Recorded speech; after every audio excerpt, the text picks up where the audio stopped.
Hello guys, आज हम start कर रहे हैं new chapter from chemistry part 1 electrochemistry. बच्चों, इलेक्ट्रोकेमिस्ट्री एक फिजिकल का ब्रांच है, फिजिकल केमिस्ट्री का। एक्चुअली ये एक वन ऑफ द ब्रांच है इलेक्ट्रोकेमिस्ट्री। जैसे थर्मोडायनेमिक एक ब्रांच है, करेक्ट, केमिकल काइनेटिक्स एक ब्रांच है, उसी तरह से electrochemistry is one of the branch of a physical chemistry. And you know very well what is physical chemistry is. Physical chemistry is a branch of a chemistry, understood ना। Organic, inorganic, analytical, physical, biochemistry, ये सारे branches है chemistry के। उसमें से physical chemistry, as I said, a branch which deals with the study of the thermodynamic parameters like pressure, temperature, volume, and even the different principles of the matter. Okay, अब electrochemistry physical का branch है। So what is electrochemistry, that is the main point, वो main question होगा हमारे लिए। So let's see the definition, and with the help of a definition will going to understand what is electrochemistry is. See, electrochemistry is a branch of a chemistry which is concern with interconversion of chemical and electrical energy. ठीक है, इलेक्ट्रोकेमिस्ट्री क्या है? A branch of a chemistry which is concern with, और you can say which deals with the study of interconversion of chemical and electrical energy. In short मैं कहूँगा a conversion of chemical energy into electrical energy and electrical energy into chemical energy. So this conversion of chemical to electrical, electrical to chemical, the study of this conversion is said to be electrochemistry only, or we are going to see the study of this interconversion of energy under the electrochemistry topic. ठीक है, so अब ये conversion कहाँ होता है, that is also a main question कि chemical energy से electrical energy किस तरह से होगा, या फिर इलेक्ट्रिकल एनर्जी से केमिकल एनर्जी का कन्वर्जन किस तरह से होगा। Now to understand I will take one easy example, day to day life में जो यूज़ करते हैं हम लोग वो एग्जाम्पल, इन्वर्टर की बैटरी। ओके, इन्वर्टर की बैटरी जो है, it is one of the say device where chemical energy converts into electrical energy, electrical energy converts into the chemical energy as well, understood. अब देखो, जब इन्वर्टर की battery जब से डिस्चार्ज होती है तो क्या होगा कि chemical, whatever chemical present in that battery only, they react and it that energy converts into the chemical energy, understood, और electricity provide होती है हमें, understood। similarly जब चार्जिंग होती है बैटरी का तो क्या होगा, that in that case the electrical energy converts into the chemical energy। actually क्या होगा, electrical energy help to proceed the chemical reaction over there। in general we can say electrical energy converts into the chemical energy, so that battery is a better example actually to understand this conversion generally chemical to electrical, electrical to chemical। so ऐसे sort of a things we'll going to see under this chapter, in this chapter, understood। also this electrochemistry deals with the resistance and conductance of aqueous electrolytic solution, understood। it is deals with the resistance and conductance of aqueous electrolytic solution। conductance and resistivity हम लोग देखने वाले हैं of aqueous electrolytic solution। Okay, let's see, आगे बढ़ते हैं। Electrochemistry में बच्चों हम लोग रेडॉक्स रिएक्शन पढ़ने वाले। See here we are going to concern with the redox reaction. हमने रेडॉक्स रिएक्शन पढ़ा था 11th स्टैंडर्ड में। Redox reaction is a process where simultaneous oxidation and reduction reaction will takes place. So यहाँ पे जो हम पढ़ रहे हैं, और या फिर इलेक्ट्रोकेमिस्ट्री कह रहा है कि it is a branch where we are going to concern with the say conversion of chemical and the electrical energy. So conversion of chemical to electrical energy, electrical to chemical energy is actually takes place through redox reaction.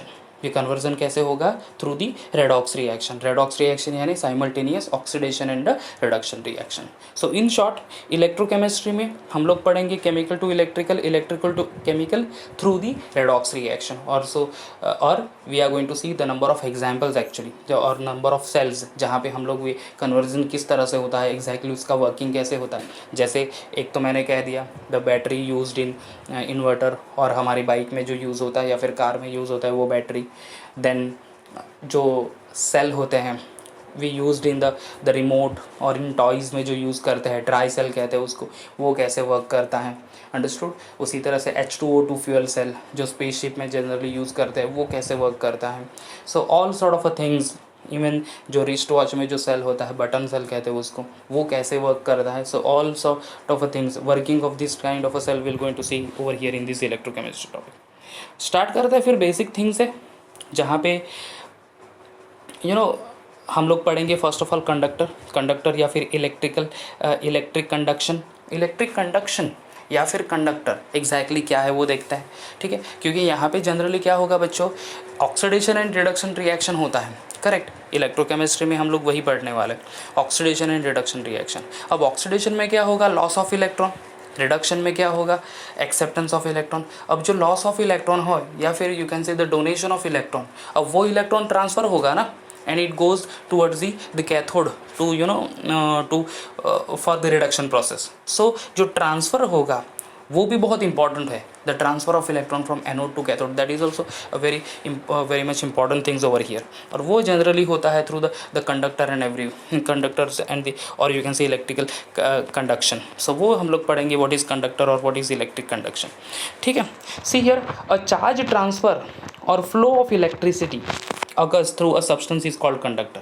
देखो conductor या फिर electric conduction यानी क्या, a charge transfer और flow of electricity, understood. A flow of electricity यानी electrons की flow या from one point to the other point, या फिर अ चार्ज ट्रांसफ़र जनरली बोल सकते हैं हम लोग इन इलेक्ट्रोलाइटिक सोल्यूशन, यानी जो सोल्यूशन में कैटायन एंड एनायंस होते हैं। सो एक कैटायन और एनायंस वन प्लेस से दूसरे प्लेस पे चले गए, so the transfer of that ions from one place to the other place, that is charge transfer. और the flow of electricity through the substance, जैसे कि मेटल में होता है, that is called conductor. So best obvious best example क्या हो गए conductor के, metals are the good conductor of heat and electricity, हमने पढ़ा था ये, okay. Metals are good conductor of heat and electricity, so metal are the examples of conductor only. सारे metals जो कंडक्टिंग वाइज इलेक्ट्रिसिटी के लिए use करते हैं, कॉपर या फिर aluminium, sodium, even silver, then gold, platinum, all these are a good conductor of heat and electricity, ठीक है। आगे बढ़ते हैं, फिर उसके टाइप्स क्या है, types of conductor. There are two types of conductor, एक तो है मेटालिक कंडक्टर और you can say metallic conduction, and second one is electrolytic conductor और इलेक्ट्रोलाइटिक कंडक्शन। देखते हैं one by one, metallic and then electrolytic. First metallic conduction और metallic conductor. See here, electric conduction through metal involves a direct flow of electron from one point to another point.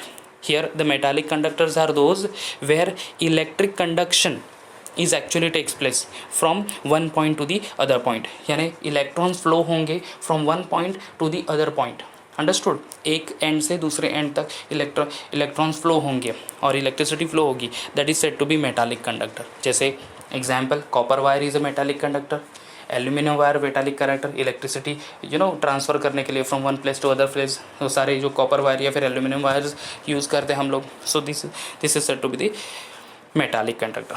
अब metallic conductor क्यों है a good conductor of electricity और good conductor of this electrons, वो भी तो एक the point that we need to understand, और ये हमें समझना बहुत ज़रूरी है कि how that transfer of electrons takes place in metals from one point to the other point, because we all know metals are good conductor of electricity, understood. But वो किस तरह से है, what is the reason, that will understand over here.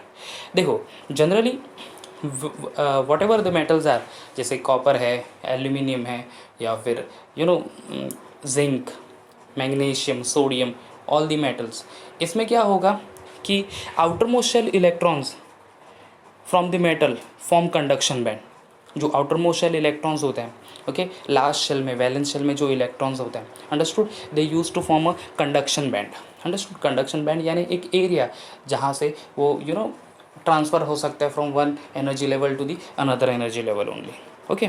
अब ये electron है in conduction band are free to move and hence flow under the influence of applied electric potential.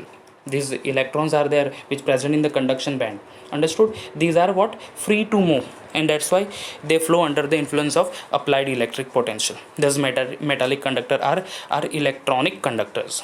That's why metallic conductor क्या कहते हैं, इनको electronic conductor भी कहते हैं, understood. Whatever electrons होते हैं in the outermost shell only, जो electrons है outermost shell में मेटल्स के, अब वो में इलेक्ट्रॉन्स फ्री है to move, understood. These are the free electrons to move from one place to the other place. तो जैसे ही समझो सोडियम का एग्जांपल लेते हैं हम लोग, सोडियम के आउटर मोस्ट शेल में एक इलेक्ट्रॉन है, अब ये एक इलेक्ट्रॉन इजीली डोनेट करेगा और one place to other place चला जाएगा। सिमिलरली मैग्नीशियम है या फिर एल्यूमिनियम है, एल्यूमिनियम के आउटर मोस्ट शेल में 3 इलेक्ट्रॉन होते हैं, सो 3 electrons are there, easily released by that aluminum and it forms Al3 plus ions, और वो electrons free हो जाते हैं through the conduction bond and it goes from one place to the other place. Understood? So that's why these metals are very good conductors and these are said to be the metallic conduction or metallic conductor. समझ रहे हैं? Understood? So किस तरह से electron free होंगे, या फिर why these are good conductor, because whatever electron present in this outermost shell, they are easily move from one place to the other place, and that's why they are good conductor of this one electricity. Next is electrolytic or ionic conductor. Other part is electrolytic और ionic conductor. अब यहाँ पे generally this kind of a conductor we can say these are aqueous solution. Aqueous solution यानी क्या, those solution prepared by using water as a solvent. अगर water as a solvent हम लोग use करेंगे, so these are said to be the aqueous solution. Understood? अब ये aqueous solution कैसे electricity conduct करेंगे, या फिर Y these are good conductor, that is also we need to understand. Because अगर आप एग्जाम्पल वाटर का ले लेते हैं, water, pure water, a pure water is a bad conductor of electricity. But if we dissolve a non volatile solute in it, जैसे कि NaCl dissolve कर लो, CuSO4 dissolve कर लो, KOH डिजॉल्व करो, या फिर NaOH डिजॉल्व कर लो, तो जो इलेक्ट्रोलाइट्स होते हैं उसमें, इलेक्ट्रोलाइट्स यानी when you dissolve in a polar solvent it forms positive charge species और नेगेटिव चार्ज स्पेसिस. जैसे NaOH को डिजॉल्व कर लो, Na plus and OH minus ions form करेगा. NaCl को डिजॉल्व कर लो, Na plus ions and Cl minus ions form करेगा. So these are the electrolyte use to transfer from one place to the other place, and these are said to be the electrolytic और ionic conduction. See here, electrolytic conduction involved conduction of electric current by the movement of ion of the electrolytes. Understood? Whatever electrolytes है, electrolytes यानी क्या बच्चों, electrolytes यानी दो species when you dissolve in water they dissociate themselves to form cation and anion. Understood? These are the species once dissolve in water they dissociate themselves, break down होगा to form cation and anion. These are known as electrolyte. Example NaOH, KOH, HCl, H2SO4, HNO3, all these are the electrolyte, क्योंकि जब वो water में dissolve करेंगे तो वो cation और anion form करेंगे. सो जो इलेक्ट्रोलाइट को अगर वाटर में डिजॉल्व कर लिया, कैटायन एंड एनायन फॉर्म कर लिया, अब वो कैटायन एंड एनायंस मूव होंगे from one place to the other place. So these are said to be the electrolytic और आयोनिक कंडक्शन और ionic conductor. Understood? Electrolytic conductor और ionic conductor, you can say electrolytic conduction और ionic conduction. Understood? Now, in this type of conduction, the charge transfer occurs in the form of movement of ions. Understood? The transfer of charge किस तरह से होगा? Through the movement of ion, through molten electrolyte or the aqueous solution of electrolyte. Understood? Charge transfer होगा through what? Through the movement of ions. Ions may be cation or anions. किससे होगा? Either in molten electrolyte और in the aqueous solution of electrolyte. अब aqueous solution of electrolyte तो पता है कि electrolyte dissolve करेंगे वाटर में, but what is molten electrolyte? Molten electrolyte means those electrolyte they forms into the liquid form, they converts into the liquid form without addition of any solvent. जैसे कि NaCl, sodium chloride. अब sodium chloride को आप heat करो above it's melting point, वो क्या हो जाएगा बच्चों? The solid sodium will turns into the liquid sodium and sodium chloride.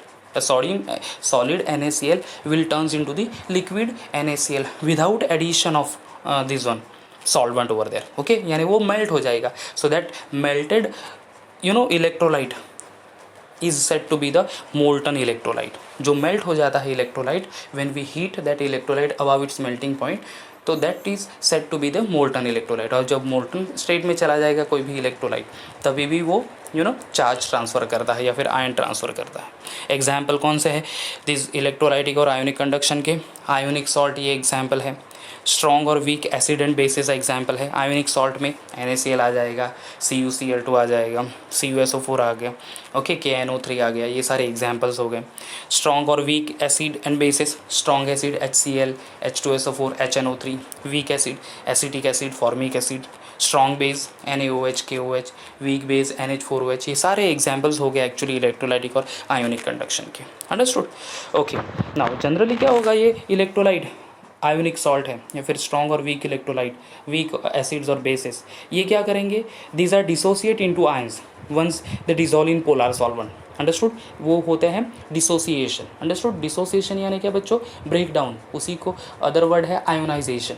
Ionisation ये सिंपल वर्ड है टू अंडरस्टैंड एक्चुअली, कि मॉलिक्यूल आयोनाइजेशन होके आयंस में फॉर्म हो गए, कैटायन एंड एनायन में। So this electrolyte generally dissociate themselves when you dissolve in a polar solvent like water only, understood, and ionic solvent and solids also dissociate into the molten state as well। molten state में भी वो dissociate हो जाते हैं, जैसे कि मैंने example कहा था NaCl का। अगर NaCl को आप हीट करो अबाउ इट्स मेल्टिंग पॉइंट तो वो मोल्टन स्टेट में चला जाएगा, यानी वो मेल्ट हो जाएगा, और जब वो मेल्ट हो जाएगा then it dissociate to forms Na plus ions and Cl minus ions. So सारे मॉलिक्यूल अगर डिसोसिएट हो, सॉरी मेल्ट हो गए, तो all these are actually dissociate to forms Na plus ions and Cl minus ions only, understood. So ionic form होना बहुत important है यहाँ पे for the electrolytic conduction.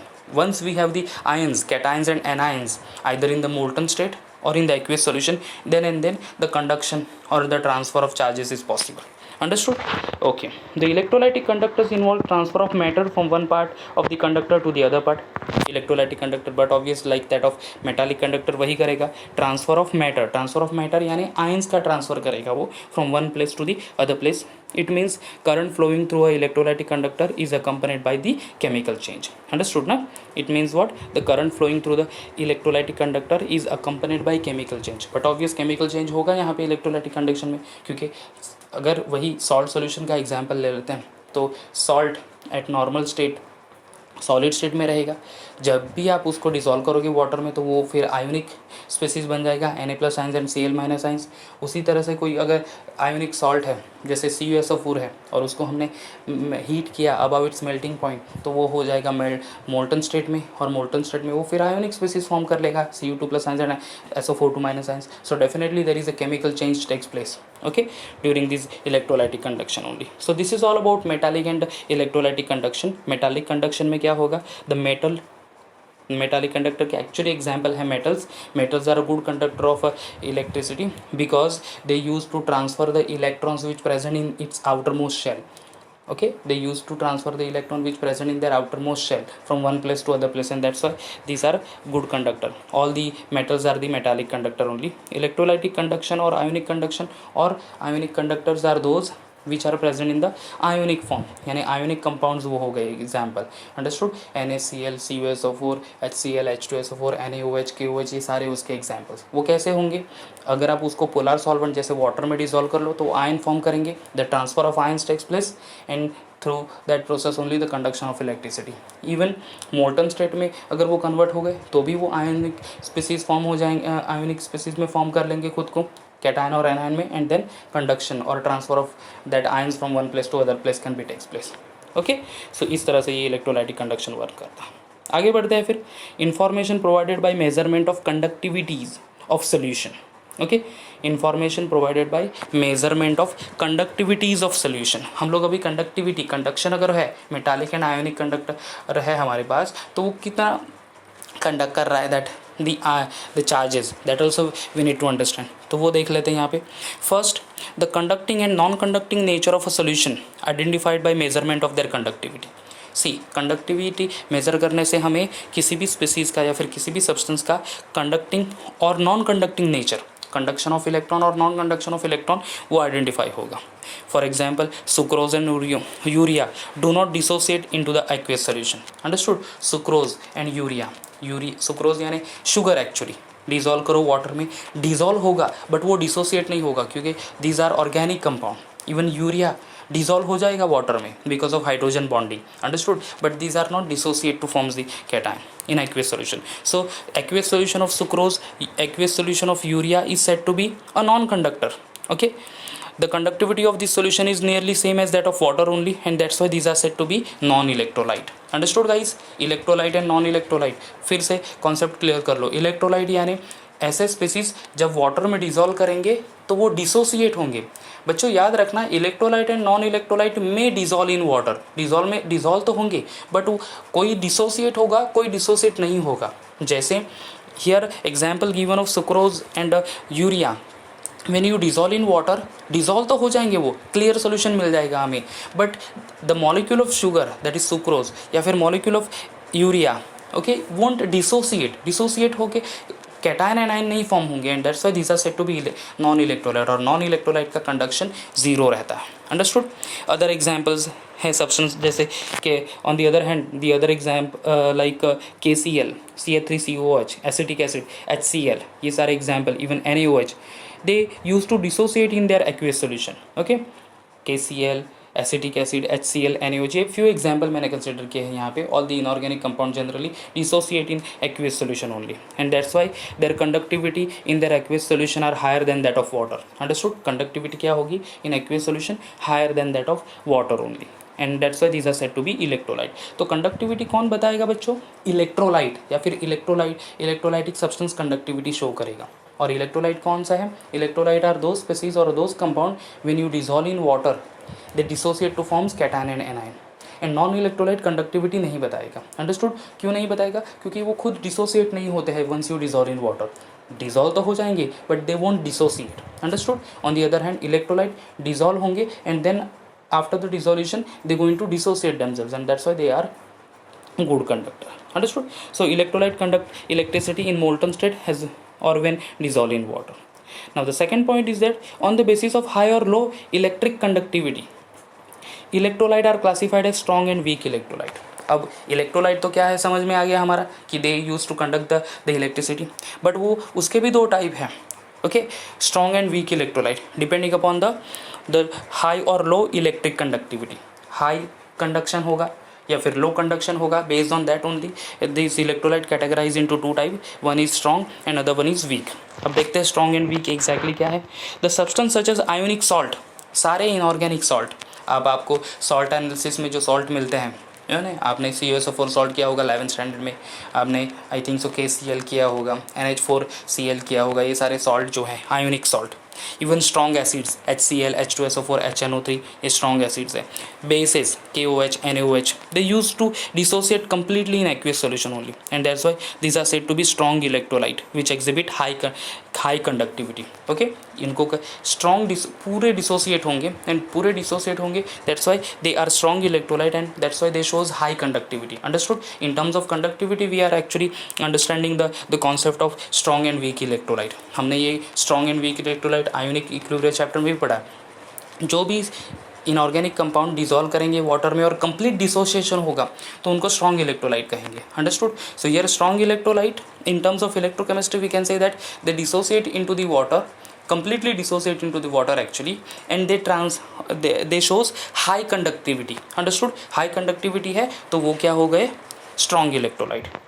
Definitely opposite of that strong electrolyte weak electrolyte होगा जहाँ पे वो लो conductivity बताएगा। अंडरस्टूड। जैसे the weak acid and bases, weak acid कौन सा? Acidic acid, okay, vinegar, even HCOH, even basis NH4OH, ये जो सारे वीक बेस हैं Na2CO3 like that, which dissociate very small extent into the aqueous solution, and these are said to be weak electrolyte and they generally have low conductivity only. Understood guys? So this is all about the concept of this electrolyte, non-electrolyte, this one strong and weak electrolyte. So बच्चों ये जो पूरा जो सारा topic हमने पढ़ा है, that the first one is information provided by measurement of conductivity of solution, even this electrolyte conduction and metallic conductor, these all concepts are basic things actually. तो हमने आज पूरा बेसिक कवर कर लिया है इस पर्टिकुलर चैप्टर का, और आगे वाले चैप्टर में फिर what is conductance based on conductivity and everything will going to see in the next lecture. Thank you.